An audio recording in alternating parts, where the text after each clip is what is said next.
श्री राधे राधे। दोस्तों, आज हम जिला दर्शन कर रहे हैं। तो आज जिला दर्शन के अंदर अपने लिया है कोटपुतली जिला। क्या बात है सर, क्या बात है सर, क्या बात, ये बात है। कौन सा लिया? कोटपुतली बहरोड जिला। राम भाया कमेटी की सिफारिश पर नए जिलों का जो गठन किया गया है, उसके तहत ही 7 अगस्त 2023 को कोटपुतली बहरोड जिला बनाया गया, जो कि अलवर और जयपुर के कुछ भागों को अलग करके बनाया गया है। कोई सेंस है इस बात की? इसके बाद हम देखते हैं कि जो कोटपुतली ज़िला है उसकी भौगोलिक सीमा क्या कुछ है।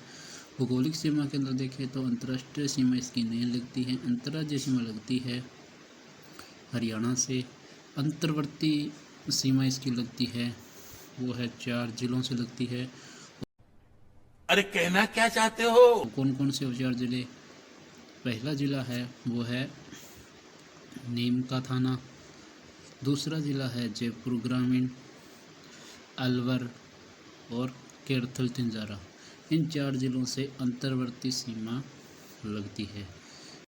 क्या बात है। इसके बाद में हम देखें तो आगे इसकी प्रशासन व्यवस्था किस प्रकार है। अपने कोटपुतली बहरोड जिले की प्रशासन व्यवस्था है वो किस प्रकार है, तो इसके अंदर हम देखते हैं कि उपखंडों की संख्या अगर पूछे तो उपखंड इसके अंदर है वो है कितने? 7। और इसके अंदर अगर पूछे तहसीलें तो तहसीलें हैं 8। इस प्रकार इसकी प्रशासन व्यवस्था है।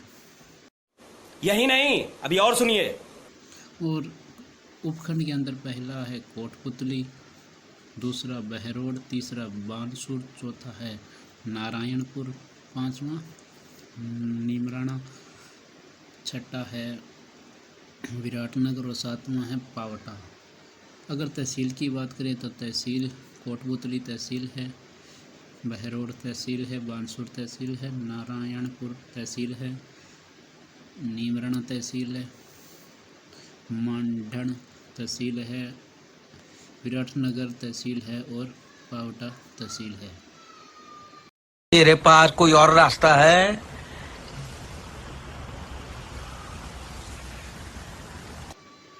इसके बाद में अगर देखें हम वर्तमान जिला कलेक्टर इसके कौन हैं, तो वर्तमान जिला कलेक्टर अगर देखें तो वर्तमान जिला कलेक्टर शुभम चौधरी जी हैं। शुभम चौधरी जी हैं, ये महिला हैं। इसके बाद में देखें तो ये कौन से संभाग में आता है, यानी अपना कोटपुतली जो जिला है वह कौन से संभाग में आता है, तो ये आता है जयपुर संभाग के अंदर है। कौन सी भाषा बोली जाती है इसके अंदर? हिंदी और राजस्थानी भाषा इसके अंदर बोली जाती है। इसके बाद में अगर इसका इतिहास देखें तो इतिहास के अंदर चलो भाई देखो अब मैं क्या करता हूँ। इतिहास को हम 3 भागों में बांटते हैं, आपको तो पता ही है। प्राचीन नाम इसके अंदर क्या कुछ रहा है, धार्मिक नाम क्या कुछ रहा है, और दर्शनीय स्थल कौन कौन से रहे हैं, इन सभी का अध्ययन करेंगे। तो सबसे पहले प्राचीन नाम के अंदर आता है विराटनगर, इस क्षेत्र को कहा जाता था। राठ क्षेत्र भी इस क्षेत्र को कहा जाता था। अगर धार्मिक स्थल देखे तो कोटपुतली जिले के अंदर कौन कौन से धार्मिक स्थल है, तो उनके अंदर पहला आता है जिलानी माता का मंदिर और बाबा खेतानाथ का मंदिर, ये इसके अंदर आते हैं आपको धार्मिक स्थल। इसके बाद में अगर हम देखें दर्शनीय स्थल कौन कौन से हैं, तो दर्शनीय स्थल के अंदर आप देखते हैं सबसे पहले आता है दर्शनीय स्थल में बैराट सभ्यता यहाँ पर है, जोधपुरा सभ्यता यहाँ पर है, बहरोड पशु मेला वो बहरोड ज़िले में है, और नीमराणा जो तहसील है यानी नीमराणा किला है, यहाँ पर नीमराणा बावड़ी है, हाजीपुर किला है और विनय विलास महल है, विनय विलास महल। इस प्रकार ये दर्शनीय स्थल है इस कोटपुतली बहरोड ज़िले में। इसके बाद क्या बात है। अगर हम देखें तो अर्थव्यवस्था किस प्रकार रही, तो इसके अंदर हम अर्थव्यवस्था को जैसे 3 भागों में बांटें।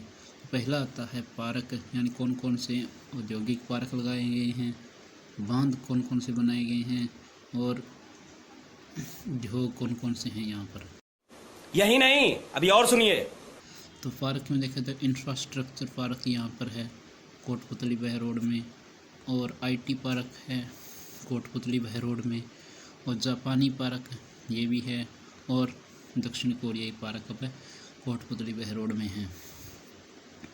इसके बाद हम देखें तो सिंचाई व्यवस्था के लिए अगर बांध की बात करें तो कोटपुतली बह रोड ज़िले के अंदर कौन कौन से बांध बनाए गए हैं। तो एक तो है बावरिया बांध, दूसरा है बुचारा बांध और तीसरा है मसानी बांध।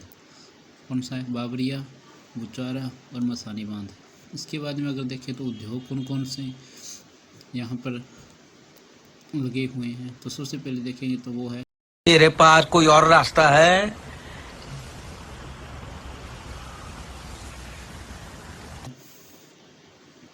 अपना कौन सा ऑटोमोबाइल उद्योग, मत्स्य उद्योग, और इसके अलावा देखें तो बायोगैस प्लांट बनाया गया है, और चर्म क्लस्टर ये उद्योग भी है, और अपना काला संगमरमर, स्लेटी पत्थर, अल्ट्राटेक सीमेंट इसकी फैक्ट्री इसमें है। इलेक्ट्रॉनिक्स जितने भी डिवाइस बनते हैं इसके लिए अलग से दे रखा है उद्योग की व्यवस्था है। हीरो मोटर को देख, हीरो मोटर की जो एजेंसी है वो यहाँ पर है, और पार्ले जी की पैकिंग यहीं पर होती है। इसके बाद में अगर हम देखें विशेष के अंदर, तो विशेष के अंदर सबसे पहले चलो भाई देखो अब मैं क्या करता हूँ। कोटपुतली बह रोड है, ये अब दिल्ली एनसीआर के अंदर आता है, दिल्ली एनसीआर के क्षेत्र में आता है। इसके अलावा देखें कोटपुतली बह रोड ज़िले के अंदर बाणगंगा और साबी नदी बहती है। कौन कौन सी नदियाँ बहती है? दो नदियाँ बहती है, बाणगंगा और साबी नदी बहती है। इसके बाद देखें तो यहाँ पर कोटपुतली बह रोड में राज्य का सबसे बड़ा दुग्ध पैकिंग सेंटर है। कौन सा है? दुग्ध पैकिंग सेंटर है।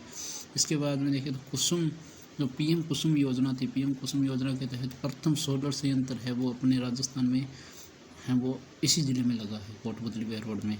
इसके बाद में देखें तो बुचारा राजकीय तेंदुआ अभयारण्य, इसकी घोषणा की जा रही है, अभी कोटपुतली बह रोड ज़िले के अंदर बनेगा। इसके बाद देखें तो तीसरा राज्य का जो तीसरा निर्यातक संवर्धन औद्योगिक क्षेत्र है वो अपना कौन सा है? कोटपुतली बह रोड जिला ही है। इसके बाद में देखें तो यही नहीं, अभी और सुनिए। स्पेशल एयर कार्गो हवाई अड्डा, यानी स्पेशल एयर जितने भी अपने औद्योगिक वस्तुएं हैं उनको इधर उधर ले जाने के लिए औद्योगिक रूप से ये स्पेशल एयर कार्गो हवाई अड्डा बनाया गया है। इसके बाद देखें तो देश का पहला इंडियन डिवाइस पार्क है वो भी अपने कोटपुतली बह रोड में है। कोटपुतली बह रोड के अंदर ही हम देखते हैं कि चरखाना नस्ल की जो बकरी है वो इसी ज़िले में पाई जाती है। इसके बाद देखें तो जो नीमराना ठिकाना है वो अब किस में आएगा? अब ये आएगा कोटपुतली बह रोड में। इसके बाद देखें तो नीमचना हत्याकांड हुआ था वो पूरा इसी में आ जाएगा कोटपुतली बह रोड में। और नवलगढ़ नवरंगपुर गांव हैं, ये अपने यहाँ बाल विवाह रोकथाम के लिए प्रसिद्ध रहा है। तो ये गांव भी कौन से ज़िले में है? तो ये भी अपने कौन से में है? कोटपुतली बह रोड में है। खत्म, bye bye, tata, goodbye, गया।